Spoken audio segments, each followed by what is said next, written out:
All right, boys and girls, here we go with the first exercise, complete and simple subjects. We're just going to focus on simple subjects and predicates, so don't worry about complete. We haven't even talked about complete. If you want to pause the screen and read all of this just as like double check, that's fine. Just remember, ignore the complete subject and predicate part. Now we're going to go down here. I should have given you a handout, but if I did not, get out a piece of paper, freeze the video here, do the exercise, and then come back after you've unfrozen it because I'm about to go into the answers. Okay, freeze. All right, so here are the answers. Remember, we're going to start our verb, start with our verb first. So in number 1, our predicate is goes, and our simple subject is family. In number 2, our predicate is enjoy, and our subject who or what enjoys?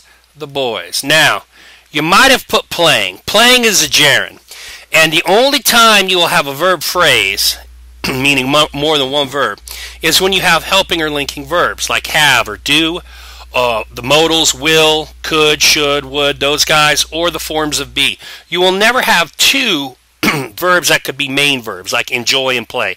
Those two together cannot make a verb phrase. You just don't see it. There's only going to be a helping verb to help make that verb phrase.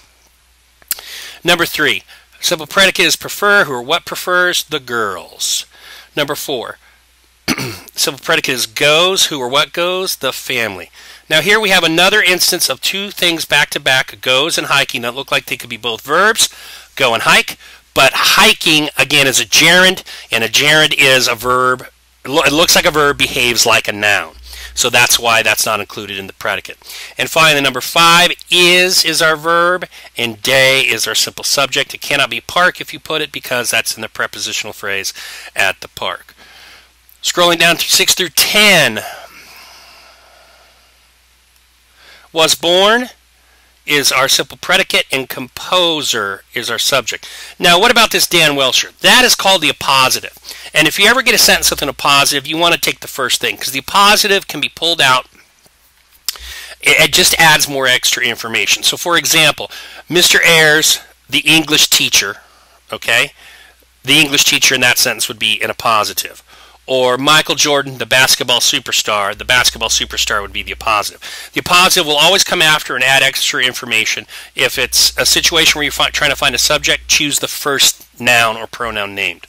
7, simple predicate, earned. Simple subject, Welcher, he says, trying to highlight. Number 8, simple predicate is. Who or what is? Welcher again, but get both names. Number 9, has composed is our simple predicate. Who or what has composed? Dan Welcher again. He's a busy fellow, it would appear. And finally, got to go all the way over here. Simple predicate, have performed. Who or what has performed? Well, the Chicago Symphony has, the St. Louis Symphony has, and these orchestras have. So there's a compound subject where we have 3 items. Any questions, please bring it up in class. That concludes this exercise. You're going to move on to another subject exercise next.